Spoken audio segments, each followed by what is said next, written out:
नमस्कार मित्रों, मेरा चैनल मुन्नारी नक्षत्र में आप सब लोग का हार्दिक स्वागत है।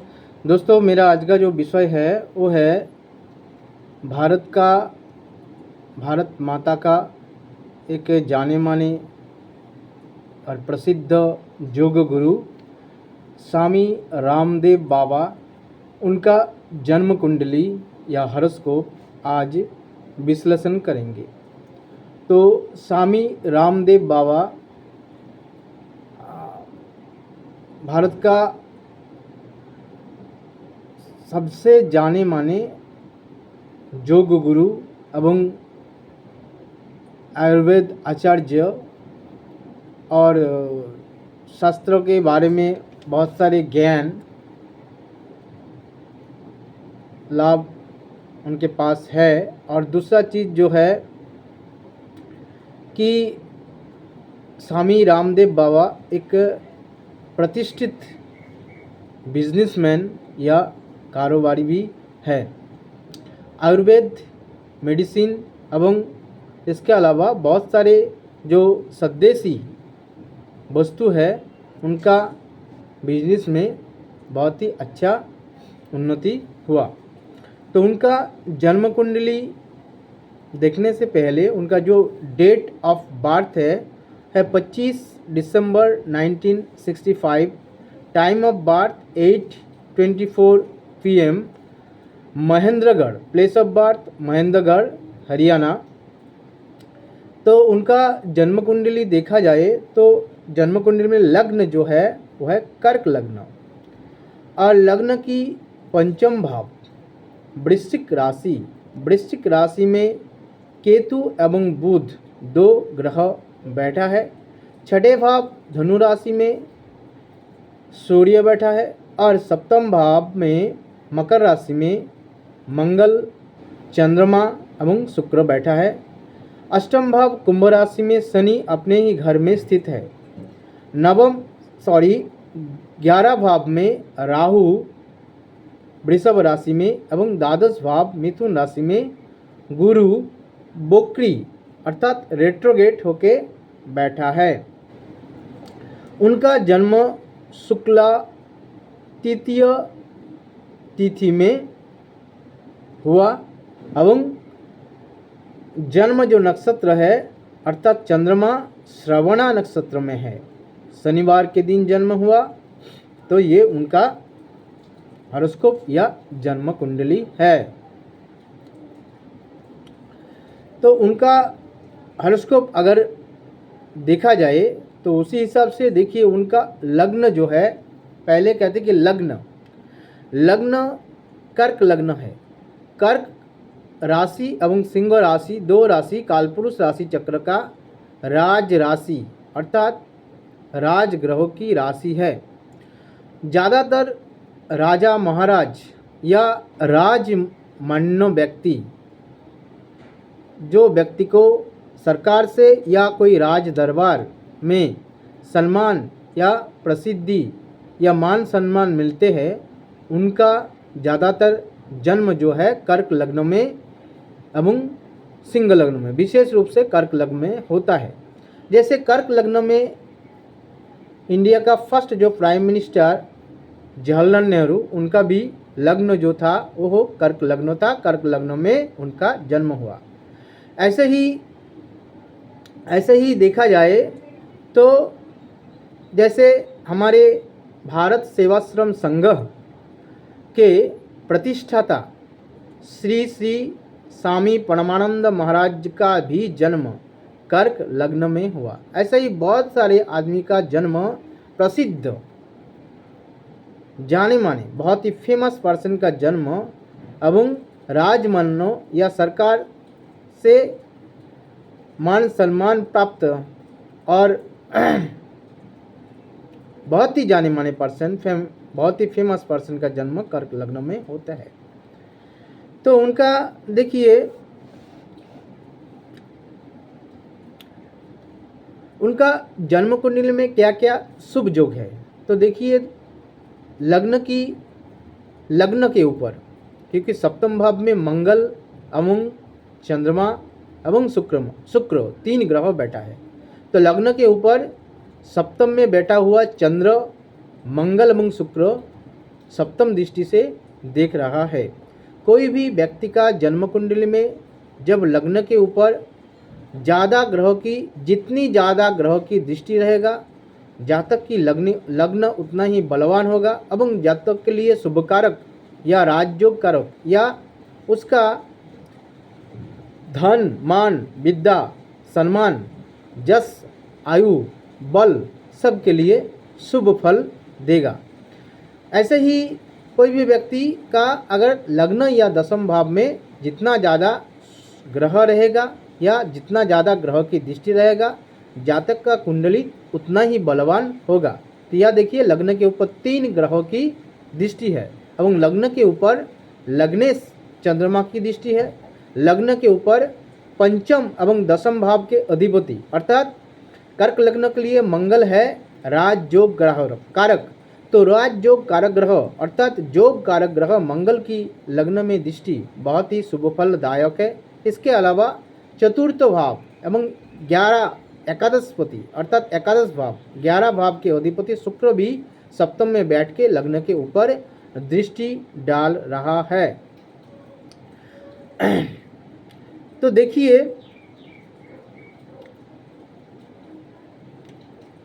ये एक योग हो गया। और भी देखिए क्या है, लग्न की सप्तम भाव में पंचम जब केंद्र एवं कोण भाव के अधिपति जैसे लग्न भाव चंद्रमा एवं पंचम भाव के अधिपति मंगल दोनों ग्रह और एक केंद्र भाव सप्तम भाव में बैठ गया, ये एक राजयोग कारक ग्रह है। क्योंकि केंद्र कोणपति का संबंध अगर केंद्र एवं कोण भाव में हो जाता है या केंद्र एवं कोणपति एक दूसरे के सप्तम भाव में या एक दूसरे को देख रहा है तो ऐसे योग जो राजयोग बनाता है।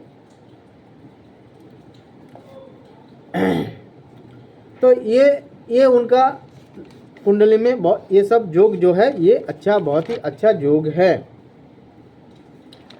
इसके अलावा और देखेंगे क्या, उनका जो जन्म हरियाणा में हुआ एवं यादव परिवार में, उनका जो जन्म हुआ यादव परिवार में, यादव परिवार मतलब जिनका घर में गौ माता अवश्य रहेगा और गौ माता का लालन पालन किया जाता है एवं बहुत सारे दूध मिलता है।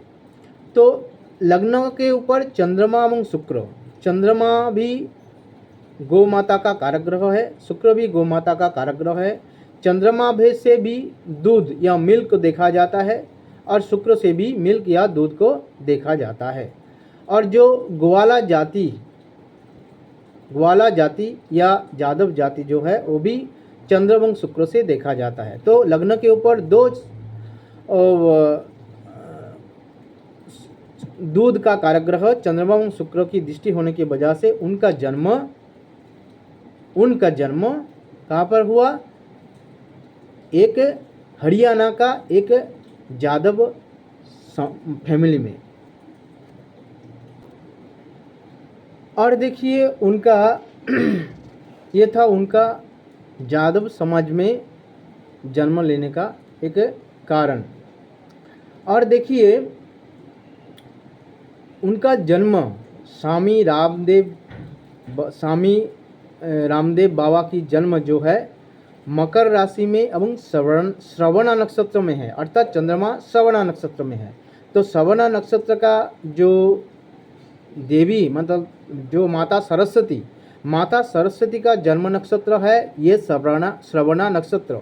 तो कोई भी व्यक्ति चाहे वो पुरुष या नारी हो, अगर माता सरस्वती का जन्म नक्षत्र श्रवणा नक्षत्र में जन्म लेता है तो वो जातक के लिए बहुत ही सुफलदायक होता है। विशेष रूप से जातक को बहुत ही विद्या और ज्ञान लाभ, विशेष रूप से वेद शास्त्रों, महाभारत, रामायण, पुराण, गीता, उपनिषद अमंग समस्त जो वेद शास्त्र हमारे जो सनातन शास्त्र है, सनातन शास्त्र में बहुत सारे ज्ञान और विद्या जातक को लाभ मिलता है। उसके अलावा मतलब जैसे सनातन शास्त्र के अंदर आयुर्वेद भी आता है, प्राणायाम भी आता है, योग शास्त्र भी आता है। तो इसलिए स्वामी रामदेव बाबा योग शास्त्र में, प्राणायाम में और आयुर्वेद शास्त्र में बहुत बड़ा पंडित या ज्ञानी व्यक्ति है। उनके ये जो और क्या है, श्रवणा नक्षत्र का जो देवता है वो है श्री हरि तथा विष्णु, इसलिए उनका जन्म हरियाणा, क्योंकि हरियाणा स्टेट जो है, हरियाणा स्टेट, अगर कोई भी व्यक्ति का जन्म लग्न के ऊपर चंद्रमा एवं शुक्र का प्रभाव रहता है तो जातक का जन्म हरियाणा में हो सकता है, क्योंकि विशेष रूप से अगर विशेष रूप से चंद्रमा श्रवणा नक्षत्र में है तो होने का संभावना रहता है, क्योंकि श्रवणा नक्षत्र का जो देवता है वो है श्री हरि, इसलिए उनका जन्म हरियाणा में हुआ। और इसके अलावा हरिद्वार में उनका जो प्रथम योगाश्रम एवं पतंजलि आश्रम का प्रतिष्ठा हुआ, क्योंकि हरिद्वार में स्वामी रामदेव बाबा प्रतिष्ठित हरिद्वार में बहुत बड़ा पतंजलि का आश्रम है, तो ये भी एक कारण है हरिद्वार के साथ। अर्थात हरिद्वार, हरियाणा, ये सब जो प्लेस है जिसके नाम के साथ हरि शब्द जुड़ा हुआ है, तो ये हरि शब्द हरियाणा और हरिद्वार जुड़ा होने का कारण ये है उनका जन्म श्रवणा नक्षत्र में होता है।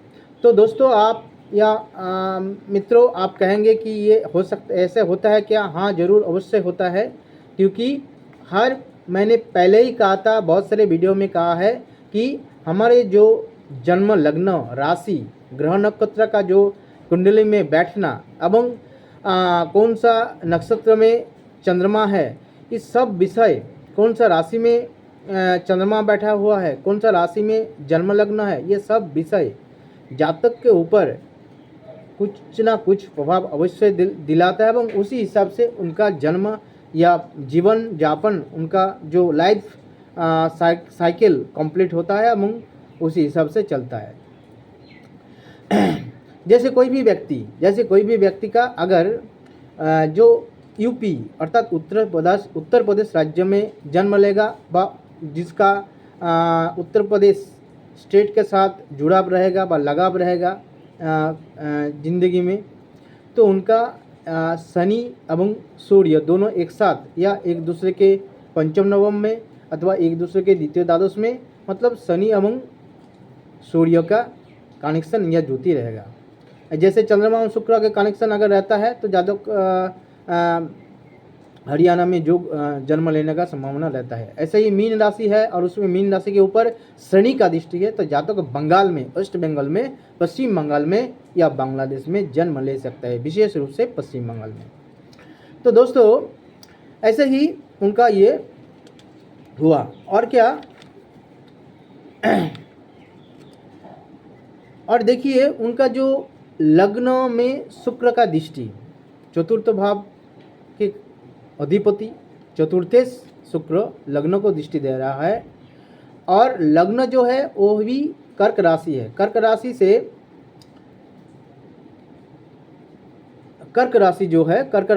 क्या देखा जाता है? कर्क राशि से देखा जाता है अपने जो ब्रेस्ट या मतलब चेस्ट को देखा जाता है, बक्स, अपने जो छाती है या चेस्ट है उसको देखा जाता है कर्क राशि से, क्योंकि कर्क राशि कालपुरुष राशि चक्र का चतुर्थ राशि है। ऐसे ही लग्न के चतुर्थ भाव से भी चेस्ट या छाती को देखा जाता है और चंद्रमा से भी देखा जाता है। तो ये सब ग्रह लग्न के ऊपर, ये सब ग्रह की प्रभाव होने की वजह से, लग्न के ऊपर चंद्रमा और शुक्र की दृष्टि होने की वजह से, चतुर्थ शुक्र की दृष्टि होने की वजह से जातक चेस्ट के अंदर अर्थात मेरा जो लंग्स होते हैं वो भी चतुर्थ भाव से देखा जाता है। तो लंग्स के हमारे जो प्राणायाम जो शास्त्र है, प्राणायाम जो विषय है वो है सांस का विषय। सांस जो है वो लंग से, फुसफुस से हैं और फेफड़ा से देखा जाता है। तो वही फुसफुस के विषय में उनका अर्थात प्राणायाम, फुसफुस के अंदर सांस को रोकना या सांस को बाहर रखना, ये सब प्राणायाम के अंतर्गत है। तो मतलब सांस रोधक विषय में या सांस रेचक विषय में उनका जो ये जो उनका जो क्या कहते हैं उसको पांडित्य या उसमें अच्छा खासा नॉलेज या वास्तव में उनका प्रैक्टिकल नॉलेज होना, ये सब अर्थात प्राणायाम शास्त्र का यह का कारण है। लग्न के ऊपर चंद्रमा एवं शुक्र की दृष्टि, विशेष रूप से चतुर्थ शुक्र की दृष्टि एवं लग्न कर्क राशि में होने की बजाय। इसके अलावा लग्न के ऊपर उच्च का मंगल का दृष्टि, लग्न के ऊपर उच्च का मंगल की दृष्टि, मंगल से फिजिकल एक्सरसाइज अर्थात शारीरिक व्यायाम या कसरत, शारीरिक कसरत अर्थात योगासन, जितना भी आसन है, योगासन है, सब देखा जाता है मंगल से। तो लग्न के ऊपर मंगल की दृष्टि होने की वजह से एवं चंद्रमा शुक्र की दृष्टि होने की वजह से योग शास्त्र एवं प्राणायाम शास्त्र में बहुत ही बड़ा पंडित एवं प्रैक्टिकल नॉलेज वाला व्यक्ति स्वामी रामदेव जी है।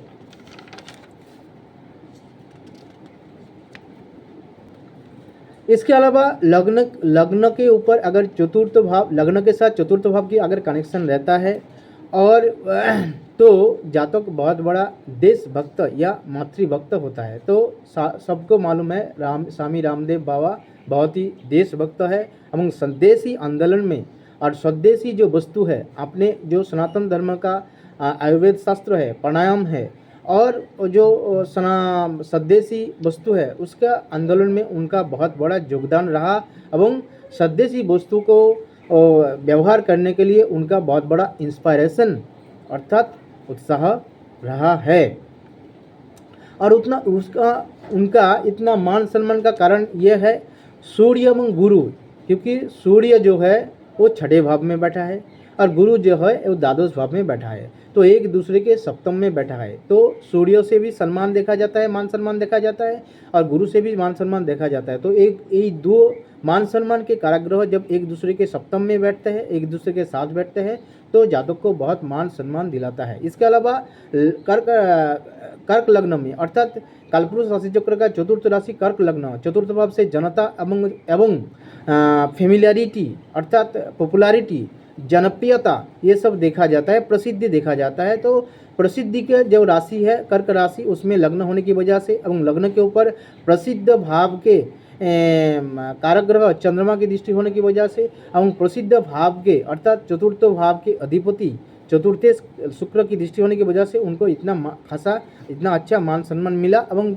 बहुत सारे देश विदेश से बहुत सारे सम्मान एवं अच्छे अवार्ड भी मिला है। और आगे इन फ्यूचर भविष्य में पद्मश्री, पद्मभूषण, पद्मविभूषण या भारत रत्न जैसा सम्मान उनको मिलने का योग है।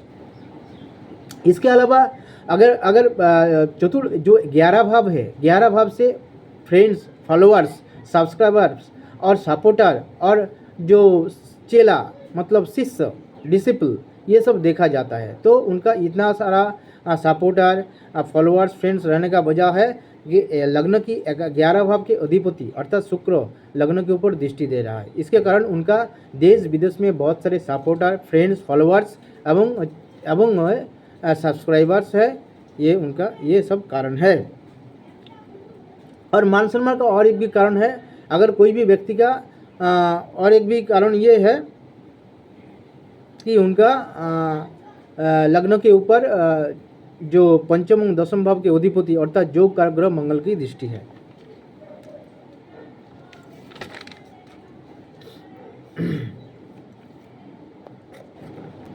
अच्छा, स्वामी रामदेव बाबा का संन्यास योग, इसमें उनका कुंडली में क्या है? क्योंकि कोई भी सन्यासी या जो कहते हैं कि जो विवाह नहीं करता है, संन्यास ले लेता है या संसार से विमुख है और संसार के बारे में उदासीन है, ऐसे व्यक्ति की क्या देखना चाहिए? ऐसे व्यक्ति के सप्तम भाव को देखना चाहिए। देखिए सप्तम भाव जो है सप्तम भाव जो है मकर राशि में मंगल उच्च होकर बैठा है, मतलब एक भौमदस मंगल का दोष यहाँ पर बकुज दोष यहाँ पर हो रहा है। और इसके अलावा सप्तम भाव के कारक ग्रह शुक्र सप्तम भाव में बैठा है और दो पाप ग्रहों की बीच में है। सप्तम भाव के कारक ग्रह शुक्र एवं सप्तम भाव दो पाप ग्रह शनि एवं सूर्य के बीच में है, क्योंकि छठे भाव में सूर्य है एवं अष्टम भाव में शनि है। तो दो ग्रह के बीच में सप्तम भाव को होने की वजह से उनका कोई विवाह नहीं हुआ और उन्होंने संन्यास लिया। और भी संन्यास लेने का और भी एक योग है। अगर कोई भी व्यक्ति का नवम भाव के अधिपति अर्थात नवमेश वक्री अर्थात रेट्रोगेट हो जाता है, जैसे नवम भाव की, यह देखिए कर्क लग्न का नवम भाव के अधिपति गुरु है, गुरु द्वादश भाव में वक्री होके बैठा है। तो अगर कोई भी व्यक्ति का नवमेश अगर वक्री हो जाता है तो जातक का विवाह ना होने का संभावना रहता है और जातक धार्मिक होता है और संन्यास ले सकता है। ऐसे संन्यास लेने के बहुत सारे योग है, ये भी एक योग है। जैसे लग्न की नवम भाव में अगर वक्री शनि होता है तो भी संन्यास होता है, वक्री गुरु होता है तो भी संन्यास होता है। नवमेश या देखिए नवमेश वक्री हो जाता है तो भी, या देखिए नवमेश वक्री हो गया और द्वादश भाव में, इस कारण उनको संन्यास मिला और ब्रह्मचर्य का उन्होंने पालन किया एवं गुरुकुल में शिक्षा लिया। क्योंकि जो ट्रेडिशनल जो शिक्षा है, तो यह देखिए ट्रेडिशनल जो शिक्षा तो वो देखा जाता है कि बुध से, तो देखिए बुध उच्चों का केतु, क्योंकि बुध अगर केतु वृश्चिक राशि में होता है तो किसी ज्योतिषी बड़ा ऋषि का मत है कि कुछ केतु वृश्चिक राशि में बहुत ही उच्च हो जाता है। कोई कहता है कि केतु वृश्चिक राशि में स्वराशि में है, मतलब केतु वृश्चिक राशि में बहुत बलवान हो जाता है। तो बुध पंचम भाव में केतु के साथ बैठने की वजह से उनका जो शिक्षा, बुध से शिक्षा या विद्या देखा जाता है और केतु से कोई भी आश्रम गुरुकुल ये सब देखा जाता है। तो उनका जो शिक्षा या विद्या लाभ जो हुआ वो गुरुकुल में लाभ हुआ। अच्छा, इसके अलावा और एक विषय है कि स्वामी रामदेव बाबा जब बाल्यकाल में, उनका जब उम्र कम था, चाइल्डहुड में, बाल्यकाल में उनका उनका जो मुखमंडल है, फेस, उसका बाएं तरफ क्या होता, पैरालिसिस हो गया था और पैरालिसिस होने की वजह से उनका आँख में थोड़ा डिफेक्ट हो गया। और अभी इतना उम्र 60 साल होने की बाद भी उनका आँख में वो वाला प्रॉब्लम थोड़ा बहुत रह गया एवं आँख छोटा है, बाएं वाला जो आँख है छोटा है। इसका कारण ये है कि देखिए इसका कारण यह है द्वितीय भाव के अधिपति, कर्क लग्न के द्वितीय भाव है सिंह राशि के अधिपति सूर्य छठे भाव में है, सूर्य छठे भाव में है। तो सूर्य से आँख देखा जाता है और छठे भाव से बीमारी देखा जाता है, मतलब उनका आँख का बीमारी होगा। लेकिन बाएं आँख का बीमारी का ये कारण है क्योंकि ये तो आँख का प्रॉब्लम है। और इसके अलावा और अगर चंद्रमा शुक्र चंद्रमा के साथ युति करता है कोई भी भाव में, तो भी आँख या नयन आँख या आई डिजीज होने का संभावना रहता है। क्योंकि शुक्र का जो मतलब चंद्रमा जो है, चंद्रमा बाएं आँख को दर्शाता है और शुक्र चंद्रमा का शत्रु ग्रह है। तो चंद्र शुक्र कनेक्शन बाएं आँख का प्रॉब्लम या समस्या दिलाता है। इसके अलावा द्वादश भाव से बाएं आँख देखा जाता है। तो देखिए छठे भाव के अधिपति गुरु द्वादश भाव में बैठा है, वो भी बोकरी होके, रेट्रोगेट होके, तो इसलिए उनका बाएं आँख में प्रॉब्लम हुआ था और मुखमंडल फेस का बाएं तरफ पैरालाइज हो गया था। तो ये विषय है। तो और क्या और देखेंगे, उनका जो दशा अंतर्दशा चल रहा है, अभी शनि का दशा शुक्र की अंतर्दशा चल रहा है, वो भी चल रहा है, वो बात चलेगा 8 जून 2026 तक। जब उनका दशा अंतर्दशा, शनि की दशा एवं सूर्य की अंतर्दशा आएगा 2026 का 8 जून से लेकर 8 जून 2026 से शुरू करके 21/5/2027 तक शनि की दशा सूर्य की अंतर्दशा चलेगा। इस समय उनके लिए अच्छा नहीं रहेगा। उस समय उनका कोई ना कोई प्रॉब्लम हो सकता है, कोई ना कोई मुसीबत का सामना कर ना पड़ सकता है। ये मेरा प्रेडिक्शन है। तो दोस्तों, ये मेरा छोटा सा प्रयास था भारत का अन्यतम प्रसिद्ध योगा गुरु श्री रामदेव बाबा की जन्म कुंडली के जो जन्म कुंडली है उनका जन्म कुंडली के विषय में डिस्कस किया। अगर मेरा ये छोटा सा प्रयास आप लोग को अच्छा लगा तो आप लोग लाइक कीजिए, शेयर कीजिए और मेरा जो छोटा सा चैनल है मून नाड़ी नक्षत्र, इस चैनल को अवश्य ही सब्सक्राइब कीजिए। नमस्कार।